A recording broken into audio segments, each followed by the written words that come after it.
Yeah, I do. Okay. You were 10 when your mom did her Hawaii. That's when she got me. Yeah. Oh, so that Well, was the first. well, it was like, I think it was fifth, sixth, and seventh. So Grades. yeah, great. It feels I'm at like the point. it's like 8 to 10. Yeah. I don't. For me, it's like it's so fuzzy remembering the years at this point. The anything in elementary school is just like one big. It's I not have the how I. individual memories. Yeah, it's not how I collapse my self narrative by year. It's like by event and major life changes. The story chapters don't. The date doesn't matter in the memory, so Yeah, it's hard to extract that way. yeah. I'm not ignoring you. I'm just uh, this stuff. I can't get it on my skin. You're only it's a strengthener, right? It's a nail strengthener, and it's very abrasive. So if you get it on your skin, it's only supposed to go on your nails. If you get it in your skin, it's like really bad. The Um, things people do. it works really really well. Yeah. Well, So you didn't get exploded over the last couple of years. no, That seemed iffy for a no. while. Yeah, yeah. I mean, there were few. I don't know if you want to call them close calls, but I was certainly close to the to explosions. Um, and weirdly enough, I actually like to want a war is a little bit drastic way of saying it, but I wouldn't mind a war with Iran. So that's a change. I wasn't enjoying myself in previous wars. It's not something I wanted or requested, but it's like playing a video game and you have the level 1 through 10 and then the big boss. So Iran is the big boss, and it's like, what's the point of playing the game if you're not even going to go for the Nah. final? You're not going to go for the final round. What's the point? So it's like, okay, let's. Um, but there's a lot of dilly dallying on that front, and not everybody can get on the same page, unfortunately. So I don't know what's going to happen there, and they generally don't ask my opinion. So nobody's calling me and saying, "What do you think? So, but Should we get means it Khomeini quieted down some over the last here?" year. Yeah. Yeah, physically, yeah, yeah. Mentally, no. Like, It's been quiet on the internet since Ella that guy bought TikTok. So it seems like it's over. As over as Ukraine is over. There's it's still talk. definitely, yeah, it's definitely much more over than it's happening, but It's not over um, enough. If only we had some final solution.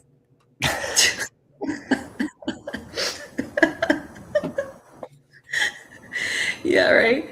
It's okay. Look, I'm not complaining. It's so much better than it was a year ago, and even better than it was 2 years ago. It's just more so. How do I describe it? It's like being dumped into an abusive home, and so you have a quiet year or two, and that's nice Yeah. because I don't know, somebody's happy.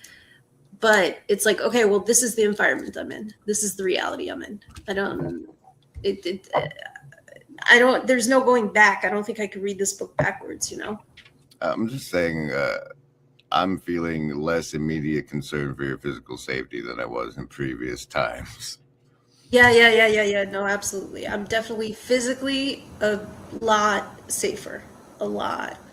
Significantly safer. So that is good news. Are there plants I don't see? I'm used to seeing a lot of plants around you, and I don't see any at the moment. I'm in a new place, and the plant that was behind me is over Came with there. you? Okay. Came with me. It's a beautiful plant. I'm very attached to it. It's really large. It spans the width of the room. But because this layout is a little different, I have yet to I haven't quite figured out how to stage it properly yet. So I've bought some curtain rods and some hardware, and I have to figure out where to put it and how to put it, because there used to be a glass wall here, and it was hanging from the glass wall. I don't know if people noticed that wall, there was a wall because it was glass and completely see-through, but so I had something to hook it onto. Now this just goes straight back into the kitchen. So I am thinking, though, I'm probably going to just put it. Okay, should I show you? Can I show you without knocking my tea down? I think so. Hang on a second. Yeah. So it's dark now, but this is the door to the ocean here. And so what I'm thinking, yeah, I'm thinking of hanging it from one wall, like all the way across this wall, and having it sort of flank that doorway as a curtain. But if you have it flank that kitchen hole, then it gets to see the ocean every day. True, but then every time I walk to the kitchen, it's going to be a tangle of vines, which, not necessarily a bad thing, but then I have to, but the ceiling here is much taller. Actually, I could do that. I don't think it'll look as good. No, I was from the level of giving the plant a good life. That's where I was. Oh. Like, enjoy the view, my friend. All right. Yeah. Companion. I when I had to leave, when I was like displaced during the war, like the thing that it was so weird, and it really caught me by surprise. But I was so worried about the plant. Is the plant going to make it? Is the plant going to die? It's such a unique plant. And it made it. It made it for like months and months and months without being watered. I think because the air is so humid. When I'm not home, none of the air systems are on, so the humidity gets high, and I think it was able to sustain. So I'm really glad about it. And now I feel really bad because it's been months that I'm in this new place, and I haven't figured it out yet. I spent all that time worrying about it, and now it's like sitting neglected in the corner, but I'll get to it. It's that place is going to turn out to be temporary, and I don't know. This place? Yeah. No. I have a feeling I'll be here for a while. I think this is going to be. That's what you said about the last place, as far as I recall. I was there for 4 years. All right, that's a while. That's a while. It went by quickly. Boy, yeah. Yeah. I heard that COVID thing was like 6 years ago now. Every time I have to write down the year, I get so confused. I usually get it right about September. And yeah. I don't think anybody yeah, it's a bit of a time warp since 2020, right? Accelerationism all the way around. Who? Accelerationism. Everything's fast. Oh, yeah. Accelerationism. I heard celebrationism, which would be preferable. Nice. I saw your conversation with Mr. Pajot. That's doing really well. Yeah. As it should. Yeah. That's really nice. So I thought that was interesting. I completely forgot when he was on that Westgate one, he would how Nick Fuentes is controlled opposition, yada yada, no one to buy their fruits, and I'm like, I really wanted to go at it with him about that. I disagreed heartily, but I liked where our conversation did go, so that's more important. Yeah. You don't think Nick is controlled opposition?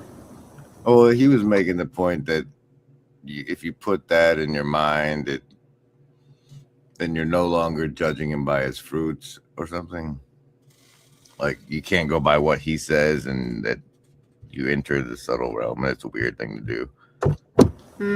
I think he's a creation of Ben Shapiro, as documented on his interview with Tucker.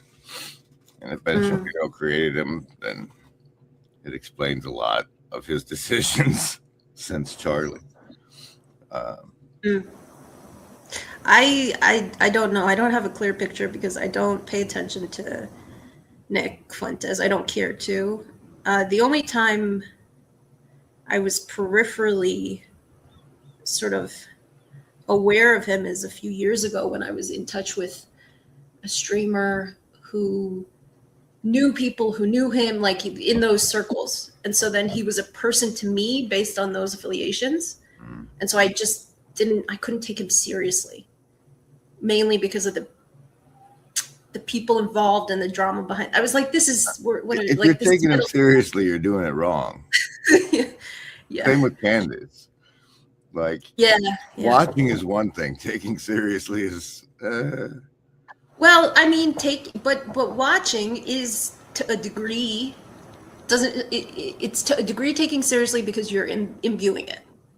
It's enough for you to say, even if you're watching it like a Jerry Springer type thing, it's enough for you to say, well, I want to feeding the same demon. Yeah. Yeah. So, I mean, it's a different level.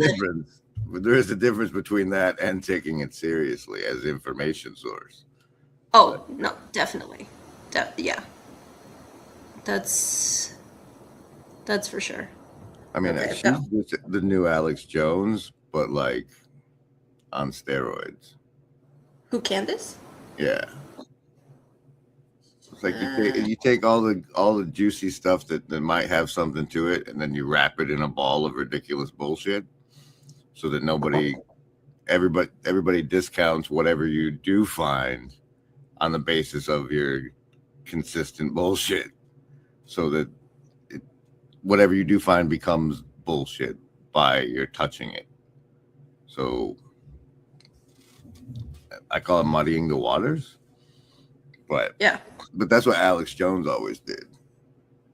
It's like the whole thing with the frogs are gay was atrazine, which is real and actually was going in water, and that's a problem. But by making the frogs are gay, it became ridiculous, right. Not a real issue. This is how I see David Icke. He's a different beast. Yeah, but I see him. What is that? That's where he's from. That's where he operates out of. Ley lines and stuff. Oh, that's a place? Default sport, yeah. Huh. I mean, it's just like the dramatics of it and the fear mongering. Like I've seen him, like his posts on it. It's just the flavor. Again, I can't take it. Ultimately, it's like if knowing what you know and you being right results in you being the way you are, then I don't want that truth. It's not gotten you anywhere except screaming. You know what I mean? It has right. The fruits thing. Yeah.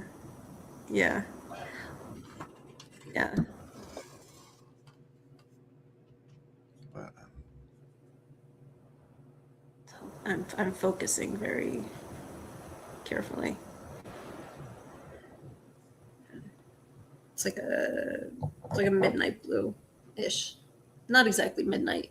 It's a little lighter. I like it. Than that. Yeah.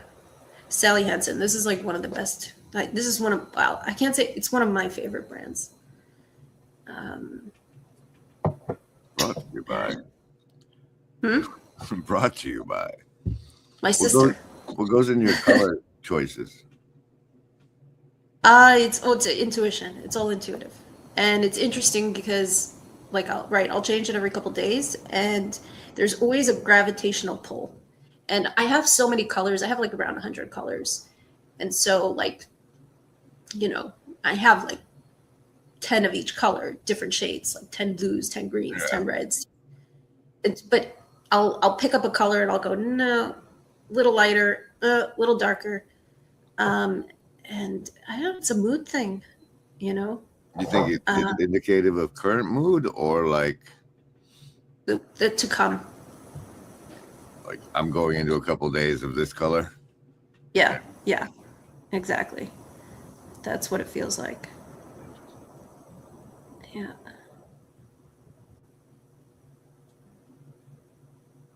Hang on. Okay. Did a little too much. So aside from war with Iran, what's been occupying your time?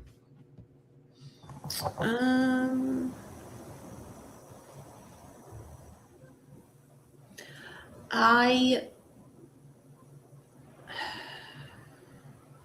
trying to find an equilibrium,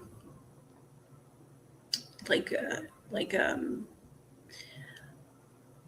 do I say this? Like I miss my old nervous system,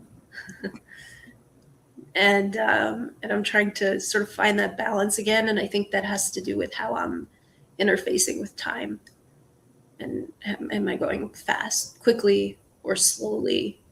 So I'm really trying to slow down and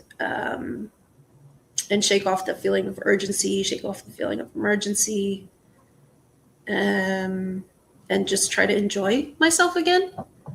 You know, Like going to the beach and letting your phone die? exactly, or just leaving the phone at home to begin with, keeping the phone off for a couple days. Yeah, well, I mean, I do that already to many people's chagrin, but doing it even more so. And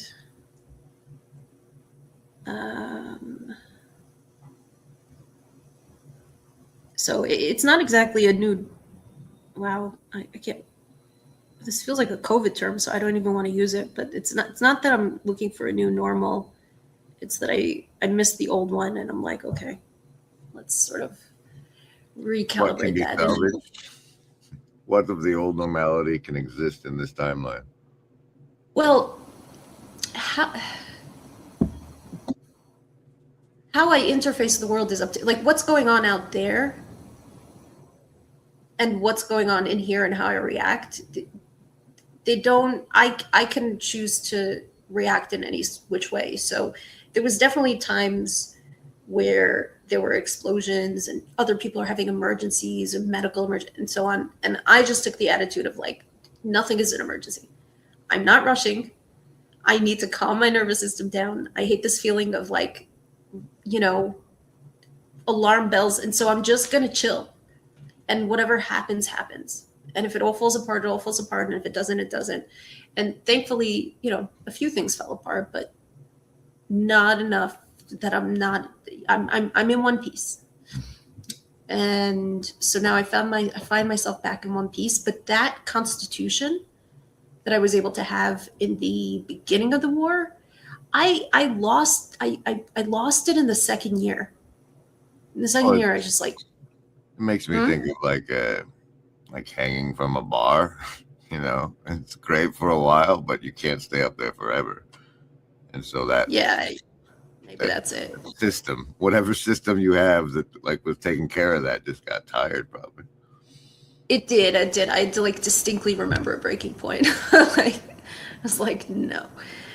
But fundamentally, like, yeah. So I do think that I'm not under the same amount of pressure as I was before, and so I do think fundamentally I can lean back into that again because now the emergency quote unquote that I'm feeling doesn't actually exist. So I definitely want to not be feeling it. Now it's like an overreaction. Now I'm sort of eventing emergencies. Yeah. So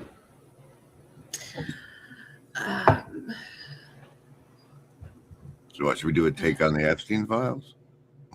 What do we? What is that? What's to discuss in the interim? The collapse. well, Yeah. I mean, there's a lot of different angles, right? there's a lot going on that big things like Epstein and aliens are smokescreens for. It's what it is. Well, I don't care about the aliens. I never cared about the aliens. I don't think fundamentally the way people talk about aliens is not how I conceive of the concept.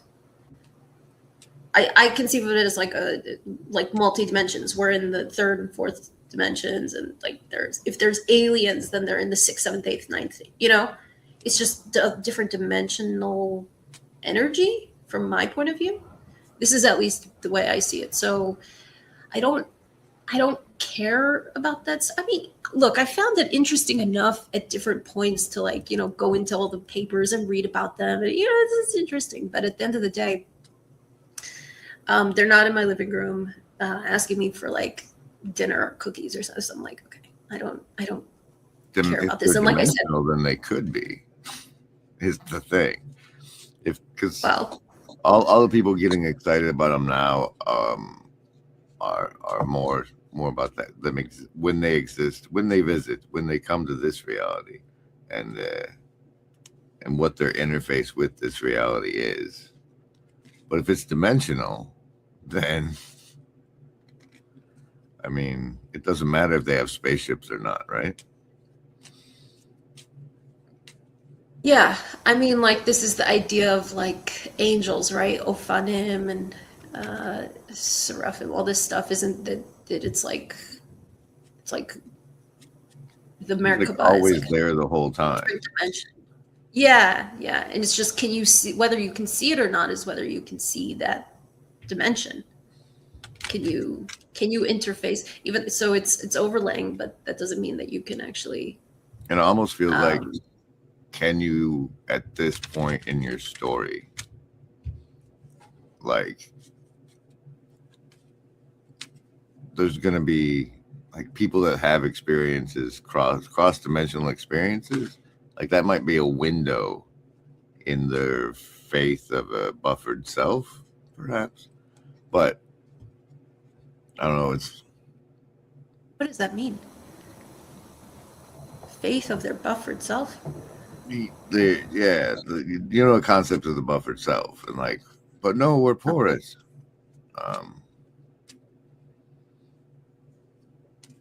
Like that the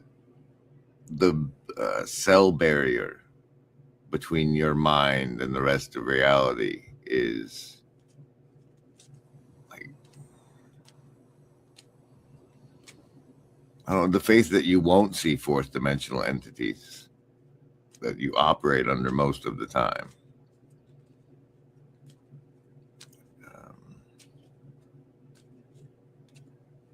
I'm not conveying this word. No, I'm not understanding. All right, imagine you have a blanket that's mustard seed color. Okay. And if you cover your head with that blanket, you'd never see the monsters in the room. Mm-hmm. It's like that. Okay. It's like that.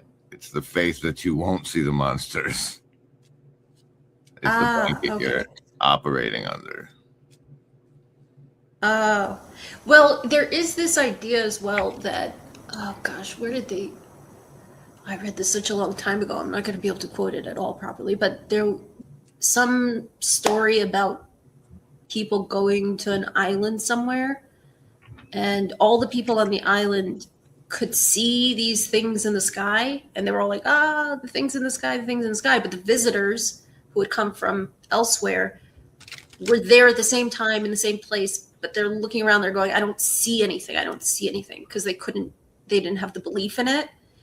And so it's like, well, but the idea behind it was not that the people on the island were hallucinating, but because they believed it, they were able to have the vision to see it, which is somewhat different than hallucination, I think. Does that make sense? Yeah. I'm thinking anti-hallucination. What's the opposite of a hallucination? Because it's not like... Gosh, I don't know. It'd be not seeing something that was there, right? If hallucination is seeing something that isn't there, then It would be having something in front of you and not being able to see it. right, as the case That's with interesting. visitors to the islands, right? Right. We're having that. Anti-hallucination. I think. So I could. Yeah, go on. Just that it seems like perceptual reality is a matter of tuning like a radio station sometimes. Yeah, I do think so. Okay, this is what I was talking about my nervous system. I'm not trying to rework the outside world. I'm trying to rework my world. And I have actually a lot of agency in that, in my time and all of this stuff. To be able to do that, it's just dealing with the residue of the last 2 years in my body and sort of letting that go so that I can enjoy myself. That's sort of the process now. And sort of not falling back into the story that my body is telling me from the last 2 years, which is like, a pretty horrific story. Especially since I continue to see evidence of it, and I don't think it's, and I don't think. And this is more like the eye of the hurricane. Yeah, exactly. Yeah. It's exactly that. Which makes me feel a little bit, what's a nice word to use? Crazy? That's not I don't mean that in a derogatory sense. Like, why would you try to do that? Why would you try to stay in the middle of a hurricane? Obviously, if you're going to be in a hurricane, the middle of it is the best place to be. But, that's kind of risky, and you have to stay in the center if you want things to. And what I realized is you're still inside looking out, watching everybody else flail around. That's not fun. Like, that's really not fun. And if you stand still, what's coming for you? You can see it coming. Yeah. So I don't know. I mean, I do have more faith than a mustard seed, but I'm also like very much just human. And so like I don't feel the faith all the time. I think they use the word mustard seed and not like, giant baseball field for a reason. Like if it required that much faith, it would be a lot harder. Yeah, like even the mustard seems hard to pull off most of the time. So. Exactly. Oh, this one, this dries very slow. Hang on. And much slower than most of them do. I have spray. Okay. I'm gonna use this. This stuff is like a speed dry thing. And it has a plethora of chemicals. That should help because I keep moving my hair back and messing it up. Hang on, let me do this and then I have to tell you something.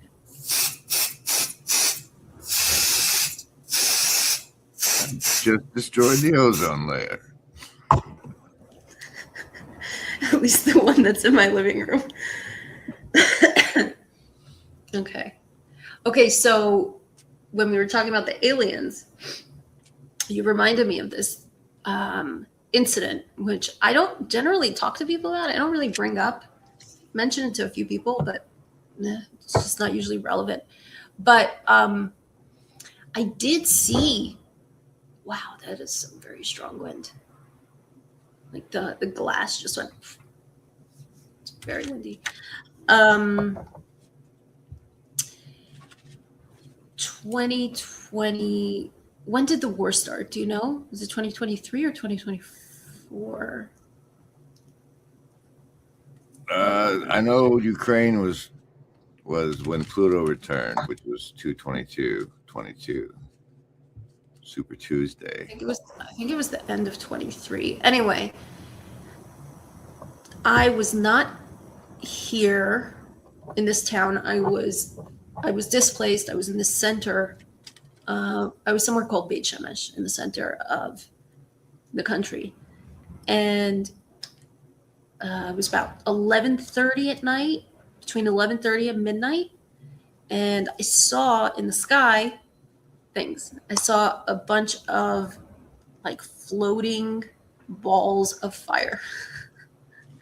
So I was like, Were they just oh, that's floating there, interesting. or It was like 3 of them sort of in succession. By the way, and I took a video. I have like a 20-minute video of it, just sitting on my Google Drive, because it was just the weirdest thing ever. First, I thought, oh, are these drones? And then, no, they were not. I know exactly what drones look like, and I also thought, are they missiles? But missiles are fast and make noise and destroy things. These were like very, very chill, zero sound. Like I opened the windows. It was I was in an apartment overlooking like a valley, so it was on the other side of the valley. So if I got in the car, it'd probably be like 10 minutes from where I was. do you know what's over there? And more apartments. I was Not wondering. I'm or like, anything? Yeah. no, nothing. Not that I'm aware of. I was wondering, like, is anybody outside those houses? Like, are they? What are they thinking? What are they like? So that was interesting, and so then I went down the rabbit hole of like looking up orbs and stuff, and my sort of, I wouldn't say conclusion, but I ended up finding a lot of writing and images about glowing fiery orbs, and specifically Ophanim, the round eye angels, the angels that are like a billion different eyes in circles. And then just like lots of historical accounts of people describing them as that. So now I don't know. Could just be some technology that I'm not aware of. But you first didn't think that they were drones, and then you overrid that with no, because the tech I understand drones to be doesn't look like that, right? Yeah. But like it could have been drones of an advanced species that has like light bulbs. Yeah. I mean, there's plenty of things I've never seen before that exist. Have you heard that Chris Bledsoe fellow? Who? No. Chris Bledsoe, yeah. Apparently he talks to a lady that's an alien, and if he hangs out with people, he can be like, they're gonna show up over here, and then the orbs will show up. Yeah. That's I've heard people say that they like once they start to attract them once they're sort of in their mind, and they can sort of there's some Twitter UFO spaces that I went in, not because I was interested in UFO stuff, but because I knew some people there, and so I listened into some of those conversations. And so some of those people seem to think that if you're intending for them to show up and you welcome them, they will. I don't get the point. I don't know. like if they're just gonna come by and wave, I don't know. Yeah. Well, I'll tell you what, like I recorded it for like 20 minutes because it was incredible. It was really amazing, and it was it was different than any other experience I've ever had, right? Like I haven't had an experience like that. And it really was pretty awesome. Like and the I wasn't scared. It was like zero silence. Like there was a eerie silence, but not a scary eerie, like just a something is Focus? It's like a presence. I don't know. It was weird. It's weird. How would you compare it to saying like seeing a whale surfacing? Yeah, exactly. Yeah, like the awesomeness of nature or the grandeur of God or something like that, right?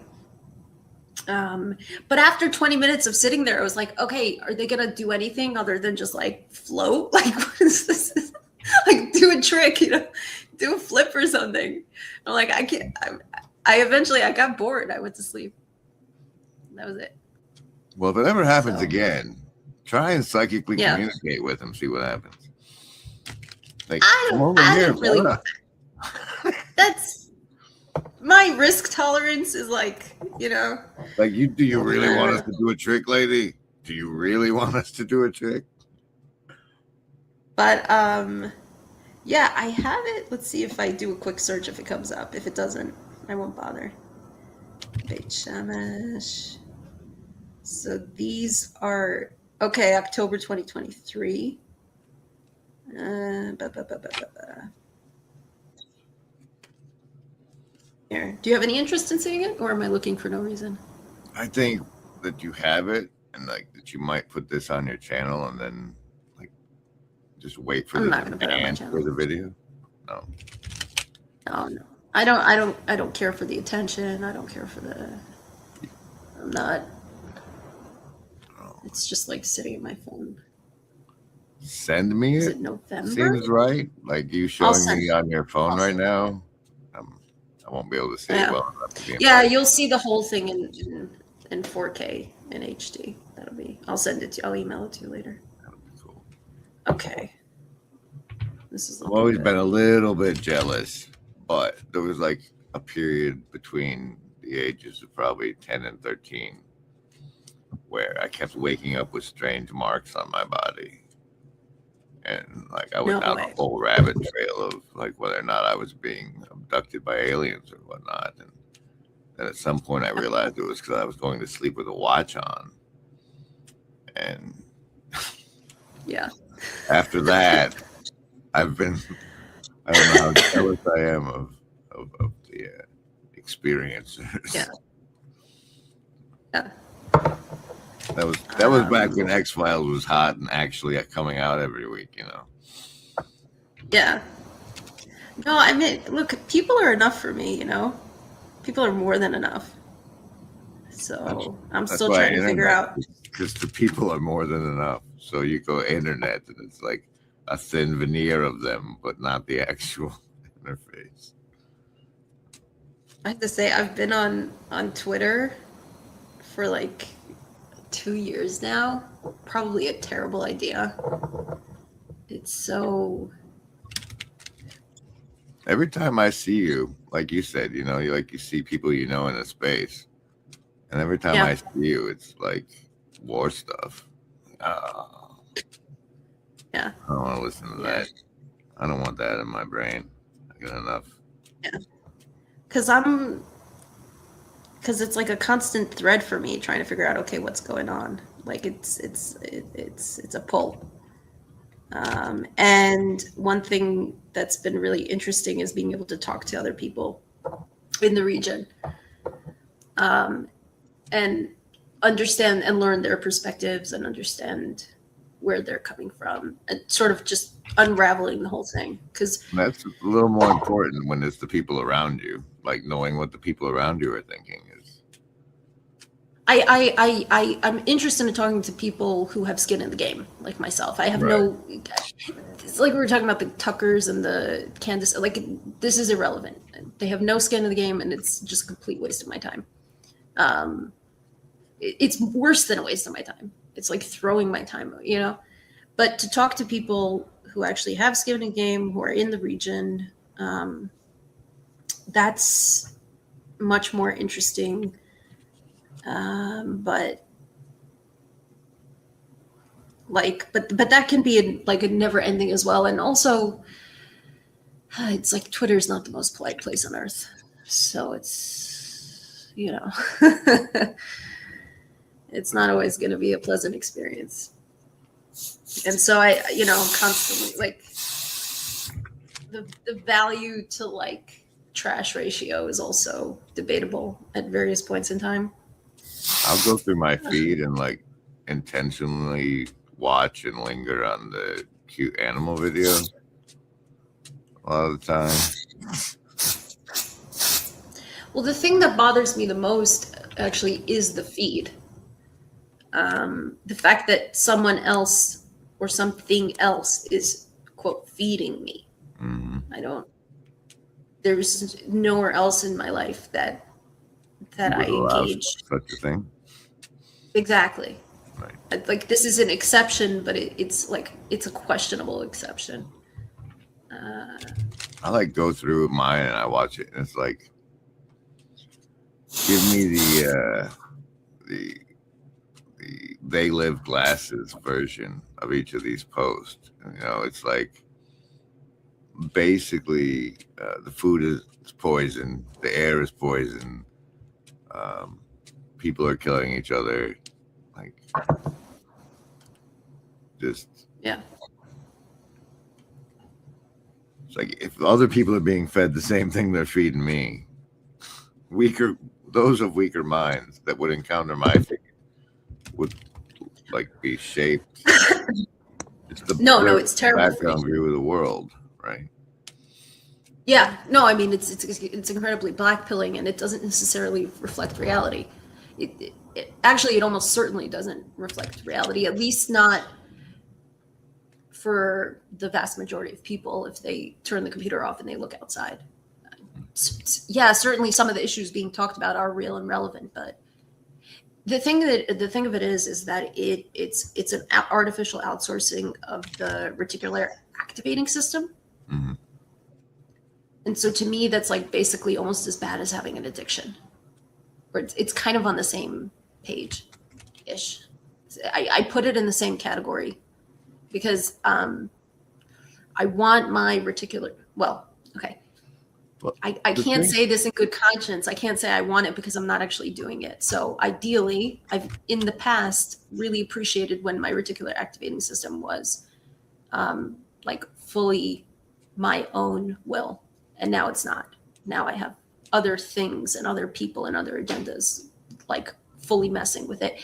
The problem is that when something is artificially messing with my RAS, it's not just when I'm on the computer, it's all the time. So that means when I turn the computer off and I go outside, I'm still not going to be focused on all the things that I ideally would want to be, because now it's all discombobulated. My agenda is the simulation of everything you see online is running in the background of your mind as you experience the non-simulation. It's like turning the volume of my will down and turning the volume of the will of other agendas and other parties up. And it's not just when when you're interacting with the thing, because it changes you while you're there, and you take that change with you. Because that's how the RAS works, yeah. It's not compartmentalized. So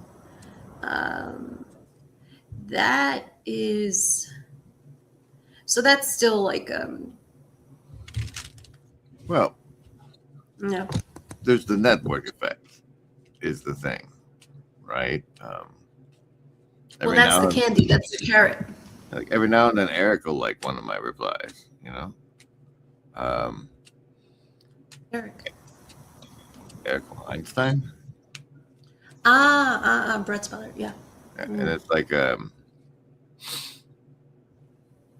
can only meet like there are great people you can meet in a drug den, but you have to be in a drug den to meet them. Like there are great people at Epstein parties, but you have to be at an Epstein party to meet them. And that's kind of social networking. Yeah.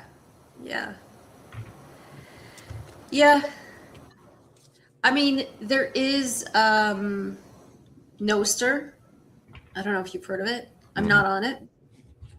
I haven't been on it. I don't know who's there.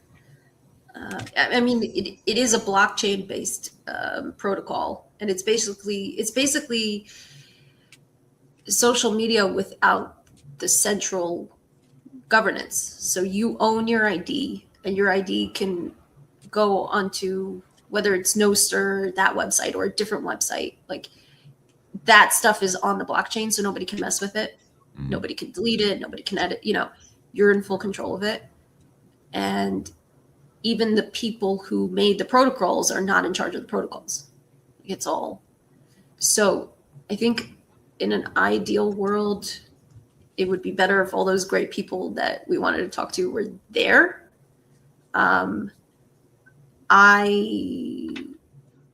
I haven't gone there, so I can't. I'm not acting in the same way that I'm talking. I couldn't get my grandma to quit drinking Diet Pepsi. I can't get my friends off of Facebook. It's, it's what it is. Yeah. Well, it's sort of like everyone's already on Twitter, but the thing is, it's Nostr is there and it's nice. I think if people need it, they will make an exodus from Twitter and go there. But I don't. The problem is there's such a huge gap between the people who understand what Nostr is and the problems it solves, and the people who need it. The people who need it don't understand that it's already, Right. Yeah. I mean, okay. Top coat. Now I'm going to do a top coat. Is that the clear or just more of the color? Clear. Yeah. Lock in the flavor. Yeah. Prevent chipping. So it's a third layer.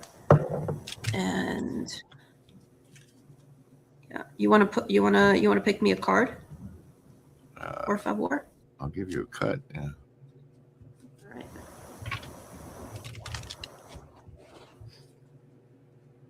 right. It's a Blue Church one, but it's the Eight of Hearts. I guessed right. Well, I guessed close. I thought it was going to be a Six of Hearts. It's close enough for me. I could, get the suit right. You're halfway there. Yeah. Okay. 8 is even better than 6, no? Maybe. Better. How do you better? What's better about what number? I mean, 8 can be divided by 2, but 6 can also be divided by 3. I was just thinking in terms of like It is abundance. higher. Abundance, yes, abundantly. Yeah. Okay. So how are you doing?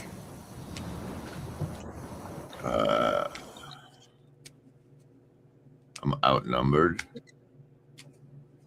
and I kind of need another person in the house, I think. Another who in the house? Person? Person? Human. Yeah. I need more motivation than self-care to maintain the property adequately. And the presence of another being would be that motivation. Yeah. That makes sense. Somebody said something about 2 years as a normal grieving recovery time. So I got about 2 more months to finish going through her shit. And part of that involves calling a locksmith, because there's this big orange container that's locked in the shed. And I think what happened was I sent her dad at least one of the keys when I sent him her stuff. But you still have the container. Yeah, apparently, if the story is to be true, the serial number of this container is in investigation somewhere. Wait, which did I? Which investigation? Which investigation? One of the narcotics trafficking ones, I suspect. Those organizations. Yeah. She claims to have cleaned and bundled money for friends. Yeah, well, she was involved in many interesting things. I'm some conspiracy weirdo on the internet. Yeah. And she's texting Spencer Rothschild. I'm like, why are you even talking to me, lady? Do you not understand? It's so funny. People do people things. And it's like, sometimes you just want to talk to a person. You find a person, you go, I like this person. There's no rhyme or reason to it. There was a lot of, I don't know what the hell is going on with this universe, but it's fucking hilarious. So, yeah. Yeah. Is it a big box? Is it a big container? Yeah. I figure there's probably a wedding dress in there. but who knows what else. Oh. So that's why I haven't been Yeah, well, that makes sense. all excited about looking. But Yeah. it's like it was He was 50 married? once. No engaged. No. But Yeah. it's like the bed of a pickup. How those people have their toolboxes back there. Yeah. It's about that size. Oh, I was thinking like I wasn't thinking anything bigger than wow, that's a lot. Like, yeah. So it'll be fun. And there's still papers and stuff where little notes That'll be she wrote interesting. about hazing me. Yeah. Oh, okay. Journals and whatnot. No, just our back and forth while we were living together. It was a lot of time on paper. It was Yeah. not on speaking terms, communications. Going no contact in the house. Yeah. I've heard of that. Yeah. It's the second time this week someone's mentioned that. It's pretty funny. It's bad when like where you're staying is a hostile environment, or can turn into a hostile environment at a moment's notice. It's fun. Yeah. But, well, it's not conducive to feeling great, feeling secure. Oh, okay. I need to use the ozone spray again. Hang on. It's like it's cold, when you spray it on. It feels like those things that you use to clean the dust in the computer. Yeah, those because it's chilled to make it spray out, I think, or something about feels like that, the compression. Yeah. Exactly. I think, but that's just air. This is just much more chemical. Okay. Air's just chemicals.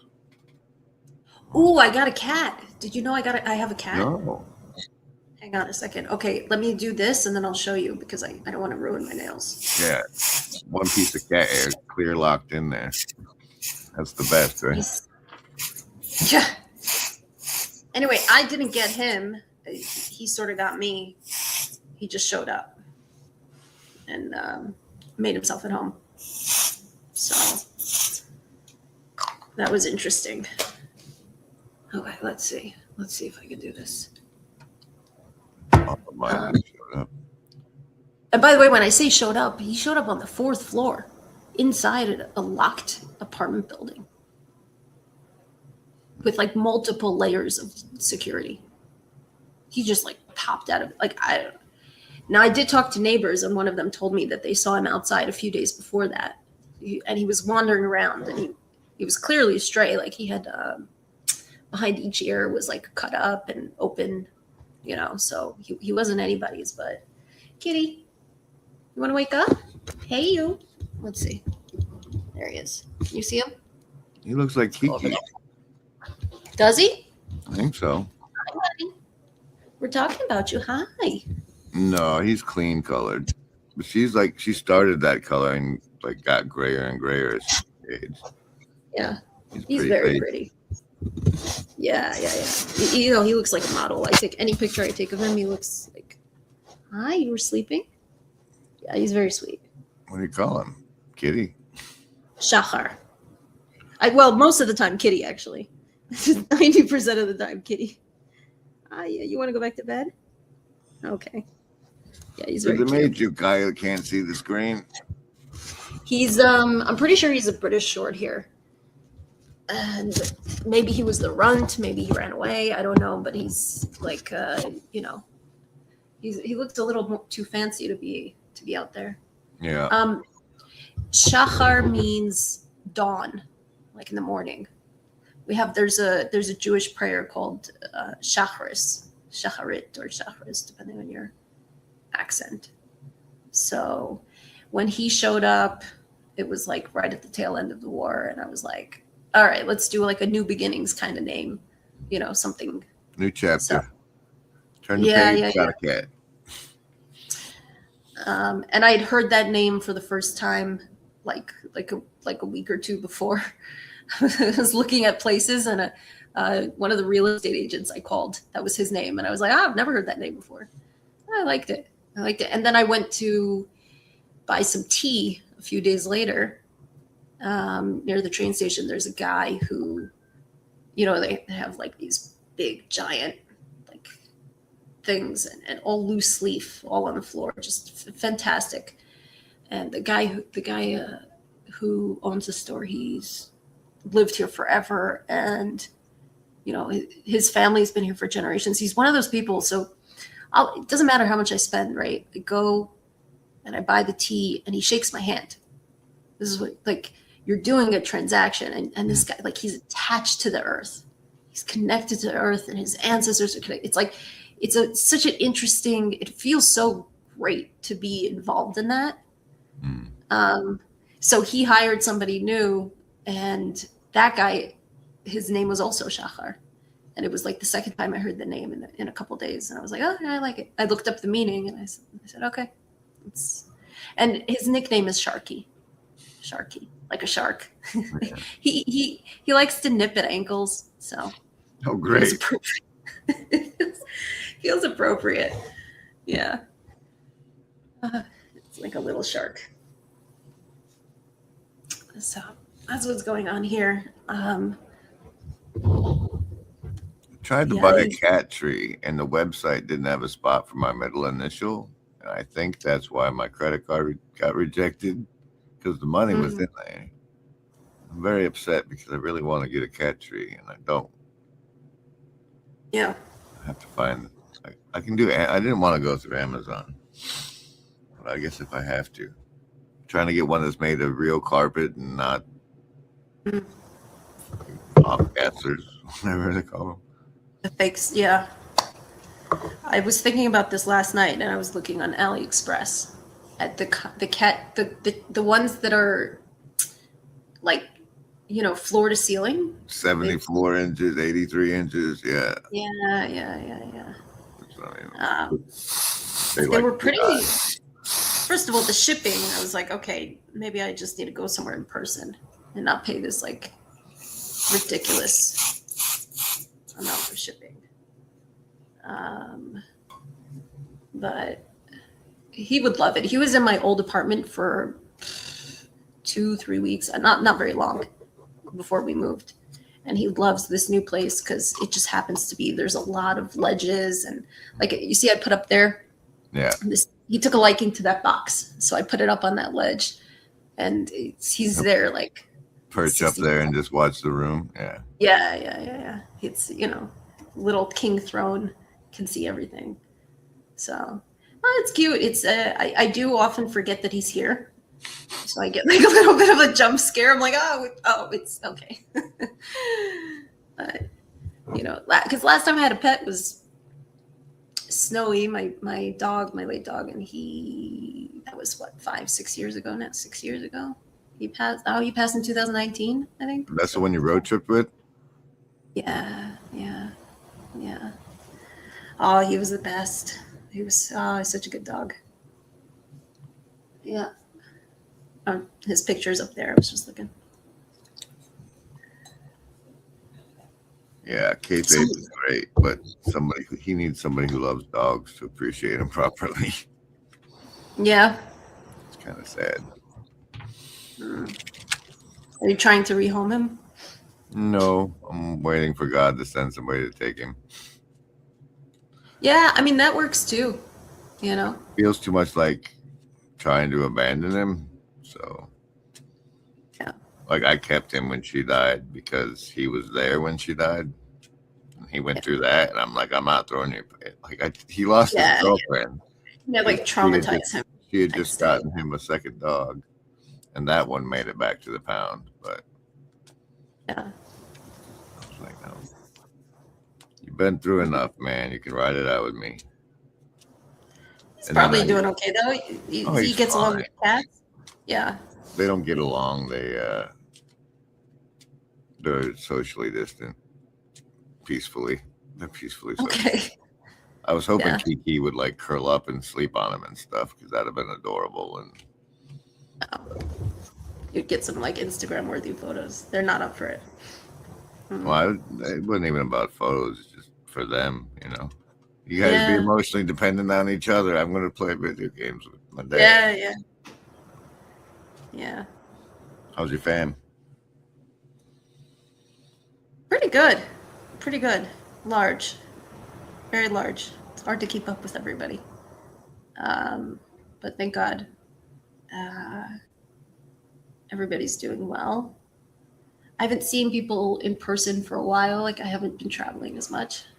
And folks from New York keep asking, when am I going to visit? And I keep saying, not now.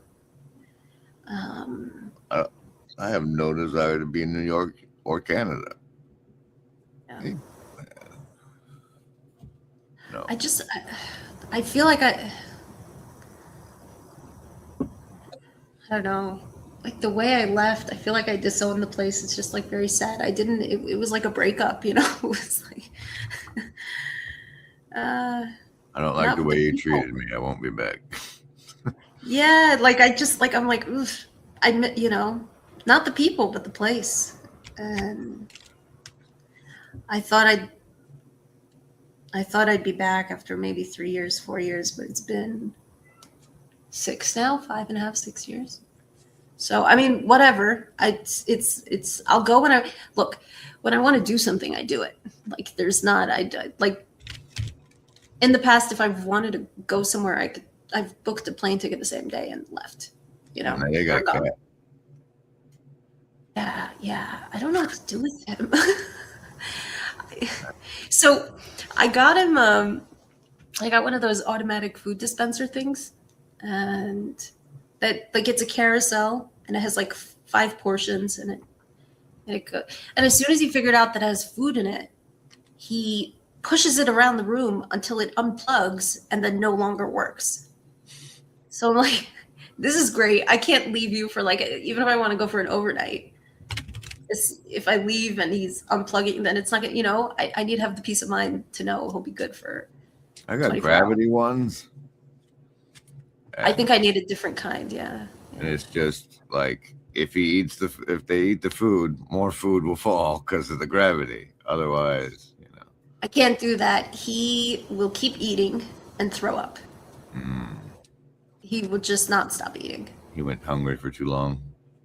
I think so. Like, with Snowy and my cat before and Panther, I never had a problem with portion control. I could put out as much food and they would just eat till they were satisfied, and then they'd leave the rest of it.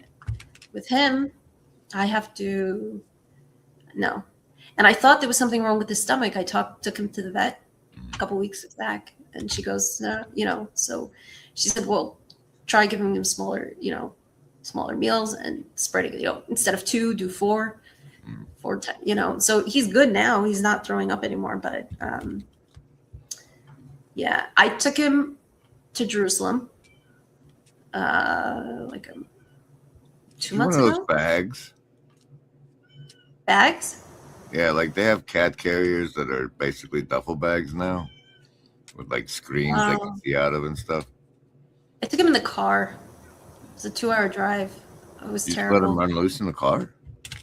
I let him run loose for 5-10 minutes until I realized that was like the worst idea. It was like Safety really, really bad idea. Yeah. Then I put him in the carrier in the back seat. And then somebody short stopped in front of me. And then the carrier. Yeah. It was so bad. The carrier hit the back seat, the front seat, and then he went to the bathroom because he was so scared. And then I had to stop and clean the whole car. And we were like not even half an hour into the 2-hour drive. So it was so, and then so then I put him back in the clean carrier in the front seat. And he was crying and hyperventilating. Literally, like, just hyperventilating. So I opened the door a little bit, so he can't come out, because I tried to open the door, he would just come out. So I opened it a teen drop so I can put my right hand in, and I held his paw for the next hour and a half. So I'm sitting there like, and he wouldn't let me talk on the phone. If I talked on the phone, he would start crying and hyperventilating again. So I had to put on only classical music. He's very sweet. He's a great boy. He's Like, pay fantastic. attention to the road. he just was freaking out. Why are we in this big machine? What's going on? He was just really, he's so chill at home. He's so chill and he's great with people. But the car was, and yeah. So I had a bar mitzvah. So we went for the bar mitzvah. And he was fine once we got there. But Fun ride. on the way, yeah, no. The way home, I had to hold his hand the whole time too. And it's just, that was, yeah. So. Well, you didn't have to hold his hand until that shortstop. He's been legitimately traumatized by a car. He was pretty ride traumatized. Yeah, yeah. Since then, the furthest we've gone is to the vet, which is 5 minutes away. He can handle that. So I don't, as far as traveling, yeah, I don't know yet. I mean, I'll probably have to go like the cat sitter route or family or something. Yeah, I did the boarding for kayfabe at the vet, and that's no good. So pricey. Oh, it didn't. Well, if there was a pricey option, that might have been better, but it's basically he's in a 8x3 cell for Most 23 hours a day. So Yeah. it's like How many days? How many days was that? It was southeastuary, so a week. Didn't you bring him to one of the? Am I imagining this? No, he went with me to the Pacific Northwestuary. Because Slack, like, he got to run around with Slack's dogs and stuff while I was staying there. Yeah. Did that work out? Was it like? Yeah, I wanted to leave him. I mean, it was interesting. It was because, like, that was the brief period of the Holly thing. Yeah. And, like, the whole trip from here to Oregon or up to Washington, I don't think I even had to I rigged the one of those yard wires, like ran it around different parts of the car so that it would keep him in the back seat. Yeah. I don't think I had to do that until she got in the car. Like, he was fine. And then once there was another person in the car, he wanted to be in the front seat and be part of everything. And part of the action, yeah. Yeah. I say keep bringing him to the estuary stuff until somebody adopts him. Until someone says, like advertise, Reload. Yeah. It's definitely easier without him. Hotels are more expensive, and like I have to lie because they have this like 85-pound limit. He's still like 87. Oh, okay. Look, he's he's not a Doberman or anything, so Big fella. yeah. You have to go to specific hotels and stuff. I remember doing all that back in the day. I think I'm coming to peace with, like, this is where I'm gonna grow old at. This house. You think so? I'm afraid so. And like half of that is that it's a way to be here for my kids without being here without ever meeting them. Like, I was always right there anytime where you grew up. But Yeah. I can't, like, what it would take to get anywhere that would take 4 cats and a dog, much less like a renter. So Yeah. if I become capable of buying a place, then perhaps I'll get to go someplace else. Otherwise, just accept it and quit hating it and see where that goes. Yeah, I mean, there is something to be said about radical acceptance. Is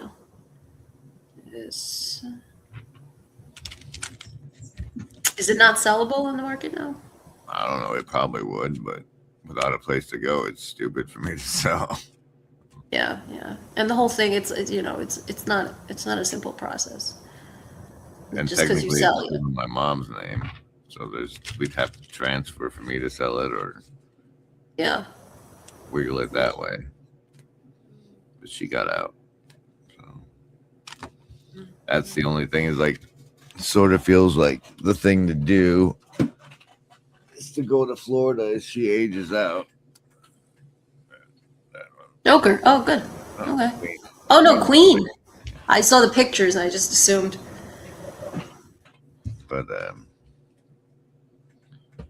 I don't know if that's going to happen either. We'll see. Mm. For right now, Yeah. get comfortable, basically. Yeah. Yeah. I thought a lot about whether I want to stay. Like, where do I want to go, and or do I want to stay here? When I moved this past move, I was looking into other towns within the country, within Israel, but other places, other areas. I ended up moving to the same building. I'm Change departments in the same building. Yeah. So it's probably the strangest move I've ever done because everything changed, but nothing changed. All my neighbors are the same. My grocery store is the same. My parking lot is the same. You know, the ocean is the beach is the same. But you got a better view. Why did you change? Bigger. Bigger. And the other place had mold. Yeah. That was really the thing that pushed me out. I was so sick. I don't think I even. Building. It's a different, dude. It's like hermetically sealed. It's completely different. That's fascinating. Yeah. It was like just contained to like those rooms, and I couldn't get rid of it. And I kept getting sicker and sicker, and I'd go to sleep and I'd wake up and I'd feel like I'd wake up feeling like I'm on death's door, no matter what I did. It was terrible. And the thing is also, because of my immune system and all the other stuff, I wasn't really sure like it took me a while to pick up what was going on because some of the mold you couldn't really see. So I got rid of it, but then I came back, but I couldn't see it, you know? So yeah, I thought, and I'm sitting there going, okay, well, you know, every couple of years I have a good year, I have a bad year. This is just my immune system. So, you know, just like radical acceptance and keep on keeping on. And it wasn't until I took a vacation and I went to the Dead Sea and I felt so good. And every morning I woke up and I felt better and better. And I was like, oh, no. This is not my body. This is something about where I'm living. Yeah. Yeah. And like Dead Sea's salty as fuck. So mold can't survive that, right? Yeah. And like I felt fantastic. I actually was like, I should move here. I started looking at places there.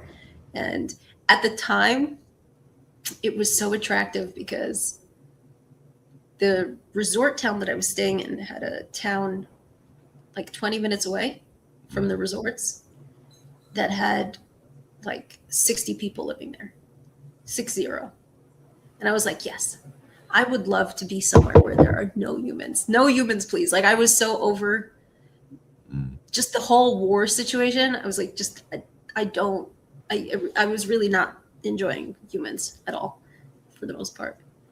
And so like, actually that was very attractive. And at night it was so peaceful. Like there was no sounds, no air, no pollution sounds, no, you know, I was on the 10th floor on the balcony and I could hear, this like blew my mind, people on the beach 10 stories below, not directly below, but far out on the beach. And I could hear them having a conversation because it was so quiet. There was nothing. And I was just like, like it just absolutely amazing feeling. So I thought, okay. And I looked at places. Unfortunately, there's not a lot like in terms of rent. There's like buying, like, you know, You want to and live here, and you got even to commit. yeah, because there's nothing there. So either you have to build something or you have to buy something, or you could rent the 2 or 3 places and like sort of just be happy with. And I looked at some of the places and I was like, this is, I would hate these, you know, like somebody built a house where it was like, why would you put the jacuzzi right in front of the sink? Like there was just like a foot and a half between the sink and the tub. It was like, what, you know, like, what do you, no. It made zero sense. It was like they built each room separately in there, you know. Yeah. So, at the same time, I also found out that one of my neighbors had moved, and I've been to his apartment. I've seen it quite a few times, and it's like it's twice as big as my old one. So, once I sort of was like, okay, if I moved to this place and I really wanted to, it's, you know, like it would take a year of planning to do. It would take a year of planning, building, buying. Like I couldn't just rent and sign a contract. So it's like, all right, this is maybe a dream for another time. I'd be worried too, because like 60 people, Well, I thought about that. it's like And you can have. That's just a problem, because if there's 2 bad ones, right? You don't have the well, churn of strangers you do anywhere else. It's like you can have a problem with one of those people for the rest of the time you live there. one bad neighbor, yeah. Yeah. It did occur to me.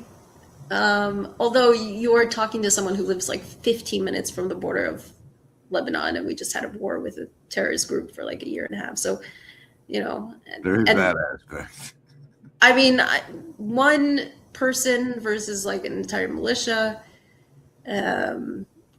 which like I'm like where I am is like extremely vulnerable to that. Well, for me, I'm just saying, like in the 60 people situation, Yeah. that's a tight knit community that might Yeah. not like me or want me there, despite the fact I bought the house, you know. And then what? Yeah. So. Yeah. But No, yeah, no, neighbors terrorist are. problem. It's Probably more pressing, but well, no. The thing is a bad neighbor is a like a bad neighbor could be a nightmare for your life. My brother at one point had a neighbor who had 2 dogs and constantly like, you know, unleashed and getting into everybody's yards, and they were fairly violent and not trained at all, you know. So, and I've had experiences with neighbors in the past where, yeah, it's not if it's a bad neighbor, it's hard to, you can't really extricate yourself from that situation, you know. right. You gotta, they say that not to be friends with your neighbors, like because if it goes sour, you're really in trouble. So just Oh be yeah, friendly, like keep a friendly nice with your distance. friend. Yeah, not Right. close enough to hurt you. Don't let them close enough to hurt you. Like your best friend should be a half an hour away, not 2 minutes away, you know. Something like this. So no, I moved to this place, and so far so good. So we'll see. Yeah, it is what it is. I've sort of, to my chagrin, have sort of given up on like becoming more fluent in Hebrew. So when I first moved here, my knowledge was like really good for a newcomer because I studied it for like a decade. So even though I never used it, like colloquially, I still had a lot of knowledge. So when I first came here, people were very impressed. They're like, "Oh, look at you! Wow!" You know. Now, but once the war started, I like my capacity for patience just disappeared, and I stopped practicing. I stopped making the effort to talk. Like I would make an effort specifically to talk to people in Hebrew when I went out. So a lot of people here do speak English, so you can get by. You know, you could get around, and so it was improving. But then, you know, once the war started and like my patience just went out the window, I stopped. making a point because it was just too And they still tiring. didn't anyway. So now I'm here. So now it's embarrassing because people ask me, "Oh, how long are you here?" And then they go, "Oh." Like before, it was like, "Wow, you're here for 2 years and your Hebrew out's so good. Wow, I'm so impressed." And now they're like, "Oh, you were here for 5 years and you're okay." You really, I've had, and they're not shy here. People will say exactly what they think. So, like, I was at the gas station and the cashier looks at me. He goes, "You really need to take classes. You really need to." Like, okay, it's like everybody's my mother now, you know. So, yeah. No, but otherwise everything else is good. Um, I definitely feel the time accelerant thing because I'm not seeing people, the family, as much in Jerusalem as often as I did before, and at least not this past year. And like that will pick up again, but I haven't. So when I go, it's like So much change. yeah, and it's freaky, right? Because I feel like I'm in a little time bubble of my own. And it's like been like 3 or 4 months in my head. It's like 3 days. And then I go see people and I'm like, their hair is different and their faces, and there's different wrinkles. And I'm like, oh my God. So there's this sense of like missing out a little bit on life. I'm not as tapped in. But I'm very focused on, like I said in the beginning, I was sort of getting my baseline here stable and steady. And I think I'm getting there, but yeah. So that's what's up here. I see my neighbor Mo. He watches the cats when I go. Yeah, he's dying of brain cancer slowly, so that's fun. He's also an alcoholic, so that's fun. Yeah. And then I see like the cashiers and the lady at Brahms. That's the people I deal with mostly. Yeah. I will say that, like, I am at the point here where people knowing me locally is very comforting. Like, I didn't have that the first year or two. Yeah. And now, I'll go places, people recognize me, they remember me. And there's a part of me that's sort of like surprised because in my brain I haven't been here that long, but then I remember, no, actually I have. It's like a half a decade already. Like that's crazy.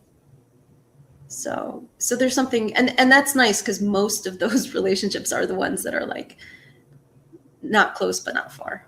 Right. They know me, they know who I am, but they're not. It doesn't feel encroaching. It doesn't feel, There's no reciprocity debt being generated in the interaction. Yeah, there's no expectation, right? It's just when I'm there, I'm there. When I'm not, when they're there, they're there. So for me, like that's my preference. And then when it's like the close knit circle, the family and friends, those people are not the people who live here. So yeah, that's a different story. So why that place if not family? Was there? I mean, what about that place drew you if you didn't have any roots there? We've never talked about this. I mean, I knew I understood that you wanted to get to Israel, but Yeah. No, but why here? Yeah. I wanted to be on the water. There's a lot of places here on the water. Like the whole half of the country is beachfront. So I made a list of priorities on a spreadsheet of the sort of character of the place I want to be in. and what kind of things are on that? I wanted a place that felt safe for me to be out at night. I could walk around to 10 p.m. I could walk around being a single woman, not feel skeeved out. I wanted a place where men and women had good relationships with each other. I wanted a place that felt grounded, like not where people aren't like stuck in technology. They're using it, but they're grounded in their life. They're more focused on their life and the people around them. Is that Kiki? No, this is Buddy Boy. Oh, hey, buddy. Right. Fat one. Yeah. He got fat after we cut his balls. Oh, dear. Yeah. That's okay. He can enjoy his retirement. Yep. What other criteria did I have? It was, I usually don't do too many, right? Like it was just the How do you judge like whether a place has a good relationship between men and women? Well, how do you know that about a place without being there? there's a few things. So first of all, you look at the infrastructure.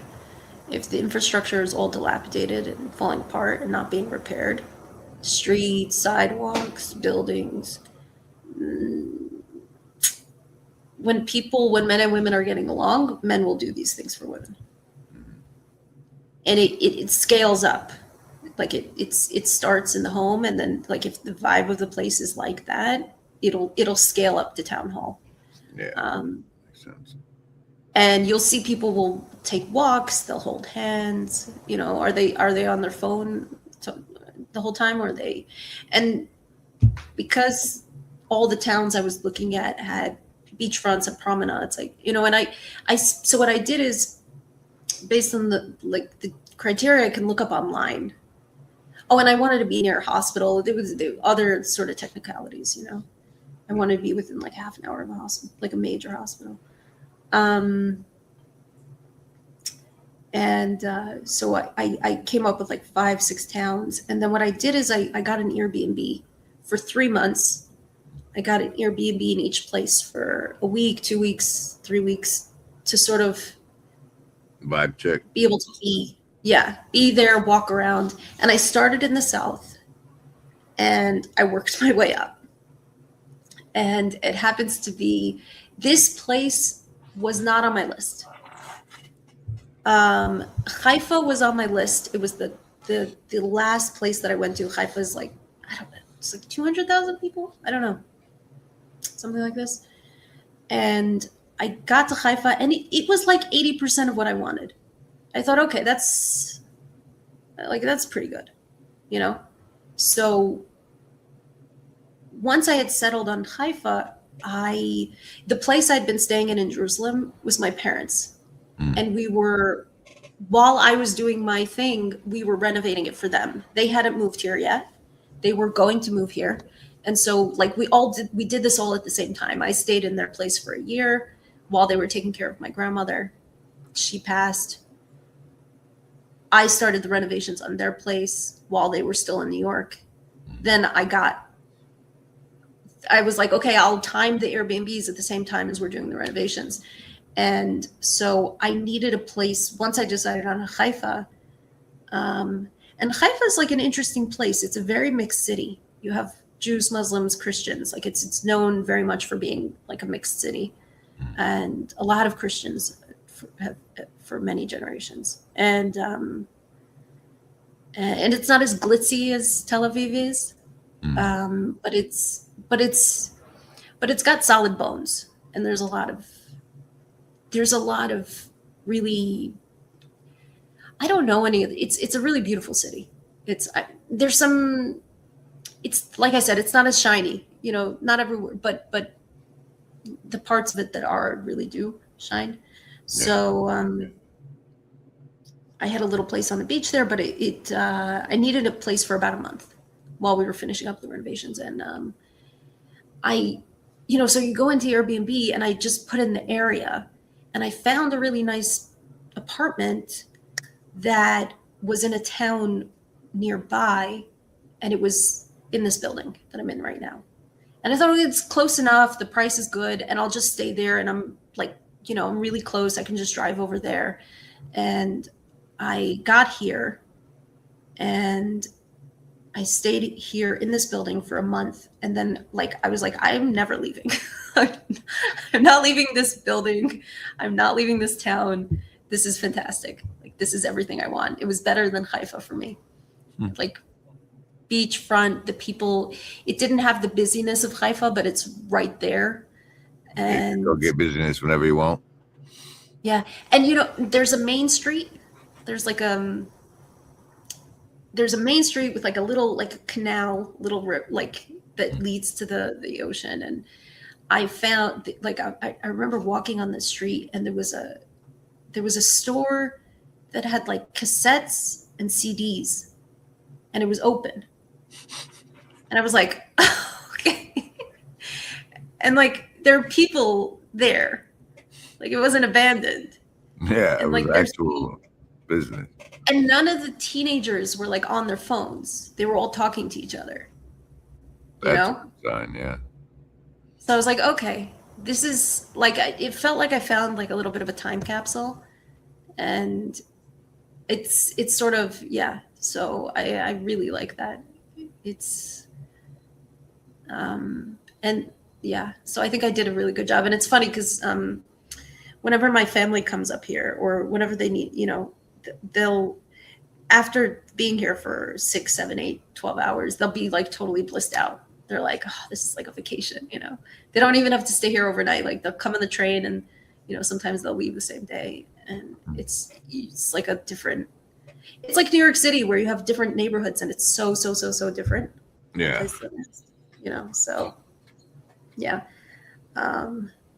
So, 2 hours, it is far, but it's close enough. So, if I look, when I get lonely, I call someone up. I'll call a friend or family member. I say, come, can you come on Thursday? Come, we'll have coffee. We'll have lunch. We'll hang out, and so that's nice. That'll fill up my cup for a while. Yeah. It's healthy-ish, at least. Ish.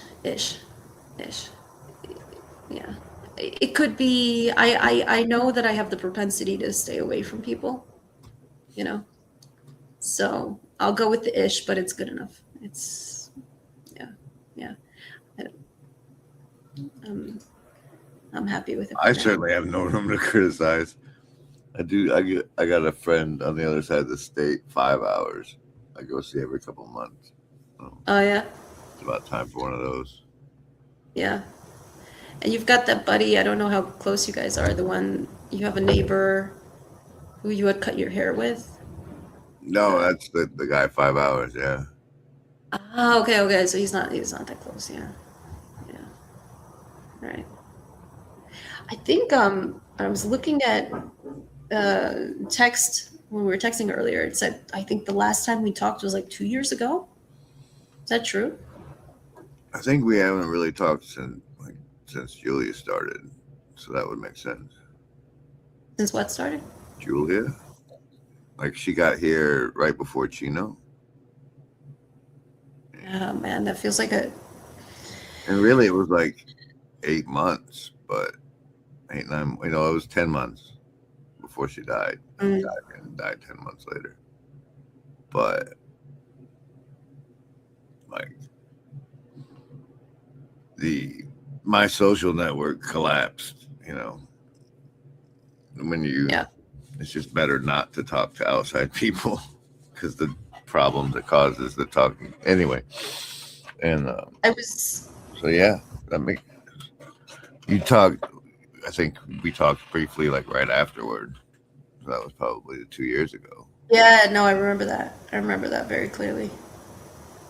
And I think we talked in August as well. Yeah. I think that was something else. What was with that Gates and Keys things you were doing for a minute? You just read my mind. That's what I was gonna say. That's literally what I was gonna. I wasn't sure if I should mention it or not because I sometimes feel like I'm overstepping. No, it was But I think you did a video or something, and I couldn't ask you about it at the time or whatever. Or didn't feel about it. But human design stuff. I noticed it. Yes. Right. Yeah. Okay. Can you give me a second? I want to run to the restroom and then we can. Because I have there's one or two things I want to. Huh? I got it. Okay. See you in a minute. Hi, Katie.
Oh, you want some food?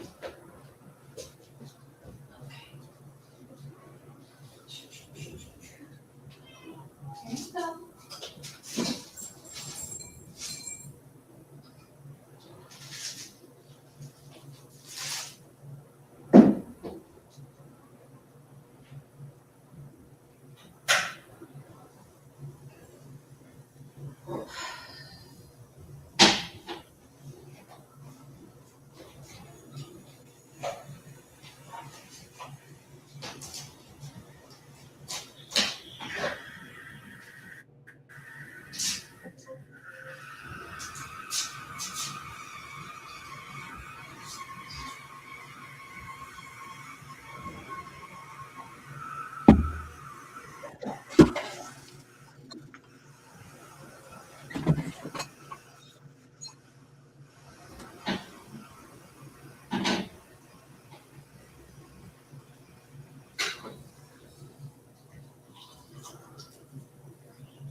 Battery is running low. Let's see.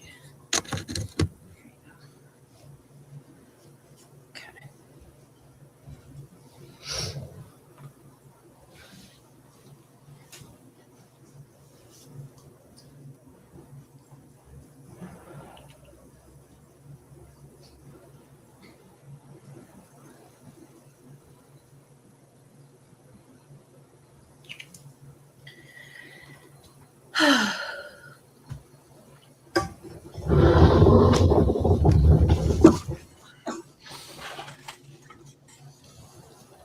Okay.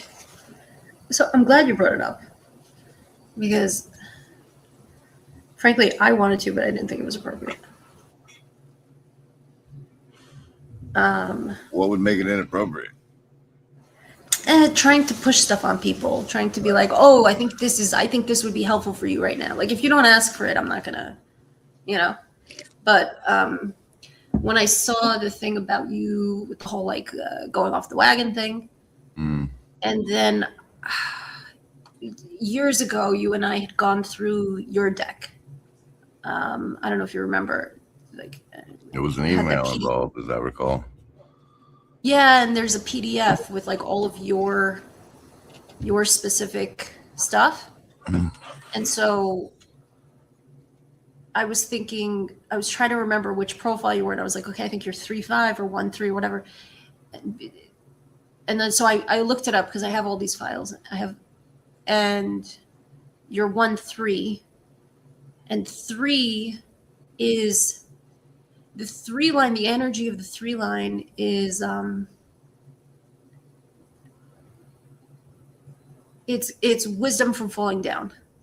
You gain wisdom from falling down, so you have to fall down to get the wisdom, and you lead others by example of the wisdom by falling down first. So, like a three can't. How do I say this? Can't go wrong by falling down. I mean, it's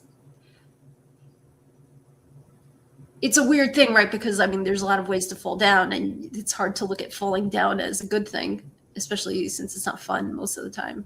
You're making a bigger mistake if you're not making mistakes, sort of situation. Exactly. If you're 3, you're not making mistakes. You're not actually going on the path of your destiny, basically. And then you're not gaining the knowledge and wisdom that you need to then, yeah. And then the people who need it, whoever that might be, won't get it. So, Right.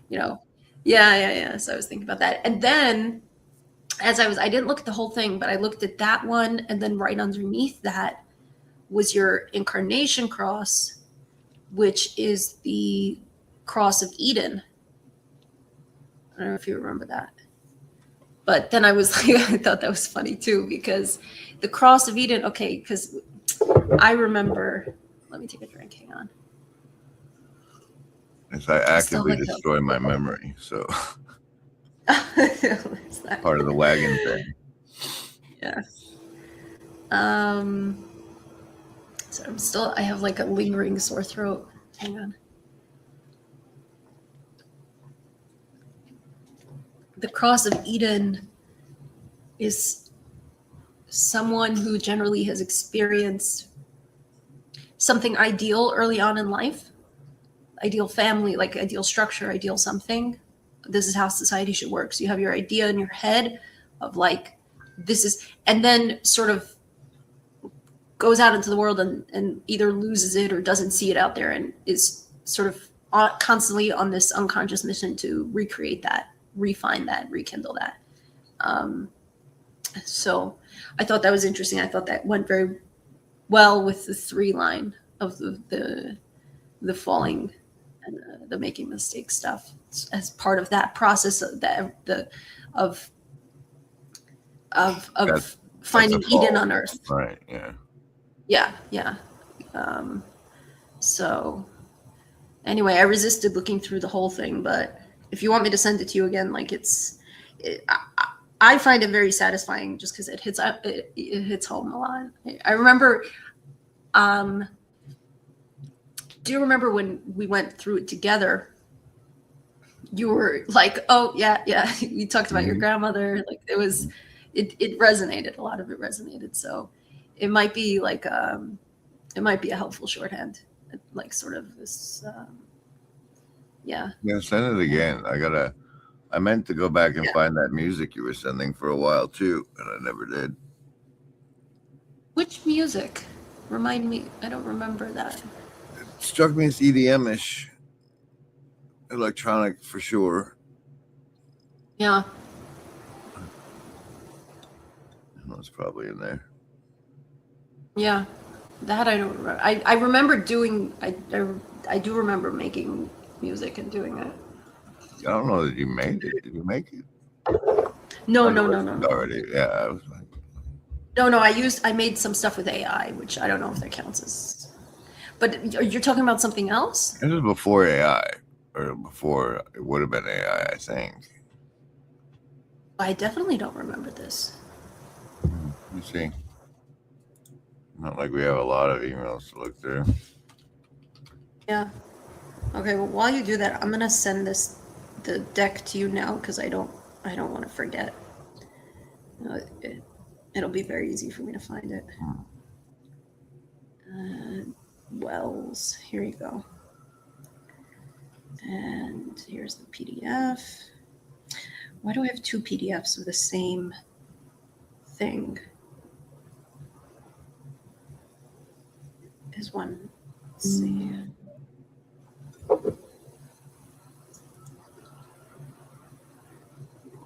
40 megabytes. Oh, okay, this one is compressed. Probably because it didn't fit in the email. Let's see if that is good enough to read. Yeah. Well, I sent you Airborne Toxic Event once, but this is not what I'm looking for. Huh. Okay, share. I really don't like when Google Drive shares it as a link and not a document. Like this is very. So they can tell if you win or not. They're very nosy. Here, send a copy. That will do it properly.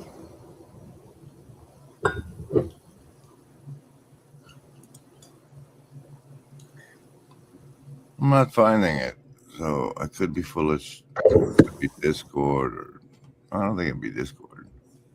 Well, if you do come across it. Yeah. Well, it won't sit with me right now that I can't find it. Yeah. Well, I have sent this. Hold on, did it work? Let me just make sure it's sent. Yes, it's sent.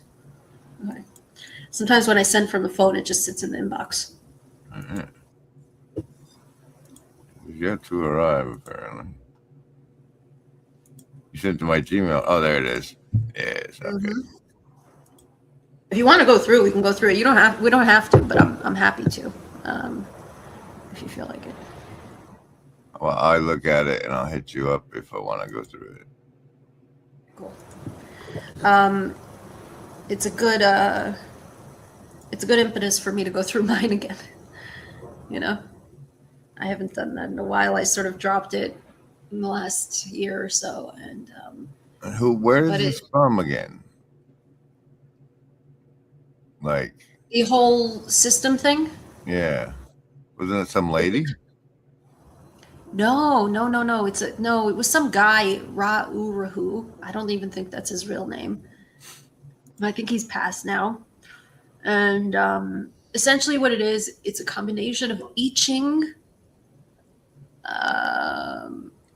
astrology, like this is like a bit of Kabbalah, I think, sprinkled in there. He basically took all of this and mashed it together.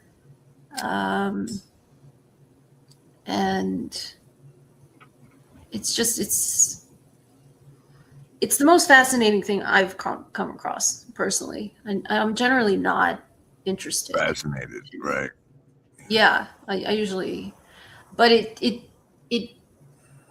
for someone like me who's very intuitive to energetic stuff, like it reads as, like it rings to me. So Like putting, like the way people put words. Somebody says something you've always thought and felt better than you, kind of deal. yeah, exactly. Yeah. So it's very resonant, at least to me. It's the idea is that, like, I don't know what the idea is. It's a little hard to sum up, but no, it's good stuff. I mean, I like, yeah. That's all I'll say about that, I guess. I don't think I'm saying anything coherent. I got that the universe is a song, and here are some of the rhythms.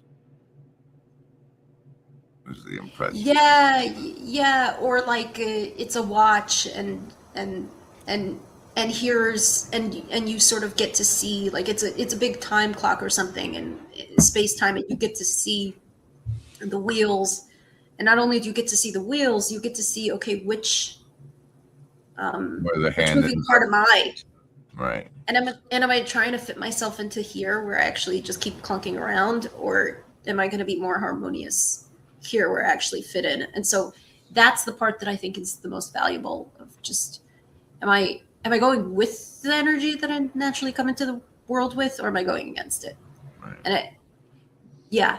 And so it sort of helps put that in line. A frame. Yeah. Yeah. That's not even a frame. And people consider. Yeah, and people have different. I don't know what the word is, like likings to different things, and so it's not necessarily for everyone. People's brains work differently, their bodies work differently, so it's not necessarily resonant. But I think for the people that it is resonant with, it tends to be very resonant with, and that's so there tends to be a 1 to 5% at any given time. We're like, yes, this is exactly what I'm looking for. This is a structure I can work with. I understand this. This helps me understand myself more, the world more. And then there's like everyone else who's just like, I don't know, what are you even talking about? You know, not my jive, man. Your system should have told you that's not my jive. Yeah. No, exactly. It's also the interesting part about it. They also talk about the neutrinos that come from the sun. Apparently, there's neutrinos that travel every day from the sun to the earth, and like sort of touch everything. Yeah. Well, I don't. I'm not a. They touch everything on the planet: the plants, the people, the water, everything. And apparently, there's different. The idea is that there's these neutrinos cycle through the energies of the I Ching. And there's sort of like a calendar year for it. And so like what I have found from the sun on any given day is according to that pattern. Yeah. Like What's map the pattern. energetic weather of the planet? Right. And this is very interesting whenever there's something very interesting going on, and I find it to be it's another layer that's just really, yeah, it's sort of looking at the clouds, but you're looking at energy. Like like there are some days that everyone's just cranky, whether you talk to someone from Australia or China or New York, you know? And so like, and so sometimes I'll look up the I Ching that correlates for that day, and I'll go, oh, okay, that's really. And so now, like my little sister will sometimes, she'll text me and she's like, can you send me what's going on? You know, did you look so we'll have a, yeah, so that's no, it's good stuff. But were you asking, what were you, when you brought it up, you were asking about it in terms of like the YouTube videos or something?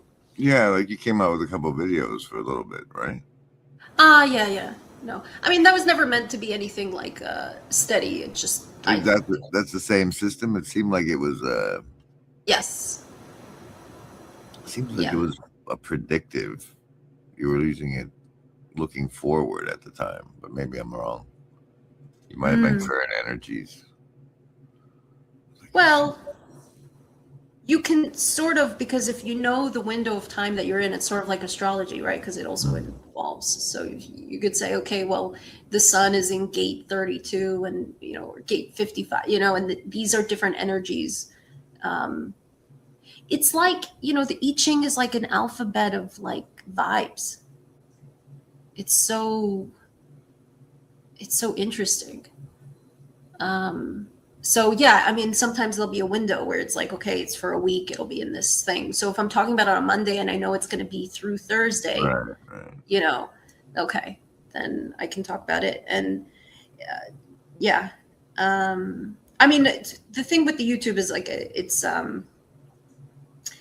just if I feel like it, right? There's no plan. There's no, if I get there's no like plan or direction for the channel. It's more so just an outlet if I feel like it, but it's not a sort of steady mission or specific. No, I just remembered those, and I was like, "What the hell is she up to?" It's fun. It's fun because every once in a while, it just grips me so much, and I'm like, okay, I have to. And it's such a niche thing that I know there's going to be like 5 people out there who are going to appreciate me going over it. Like they're going to be like, this is amazing. And everyone else isn't going to care. So I put it out for those people because there are other people who do that too. And I will look and find like for very specific information. And when I can find it, I'm like, okay. So you were returning the favor. I'm returning the favor. Yeah. Because I know that it's like, it's very, very specific. So it's good to see you. It's really good to see you. I'm glad you're well. I'm glad you're alive. Let's put it that way. I'm glad you're alive. You look well. You look like you're not mold poisoned anymore. So that's good. Dude, I keep realizing how sick I was as I get better. I keep thinking that I'm better. And then a month later, I get better. And I'm like, oh, no, I was still sick. And so this keeps happening. May it continue. May it continue. Yeah. That's great. Yeah, amen. Especially like neurologically, like, oof.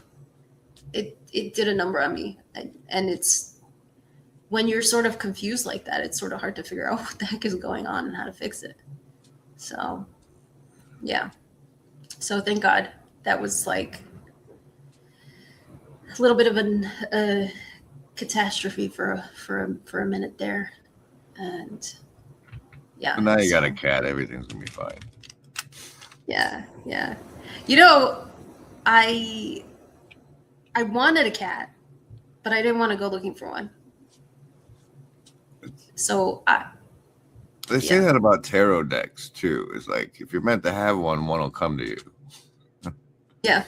No, that's why it was so funny to me that he showed up in the building, because I like, my request to the universe was that I was like, I want this thing, and I want it in these specific criteria.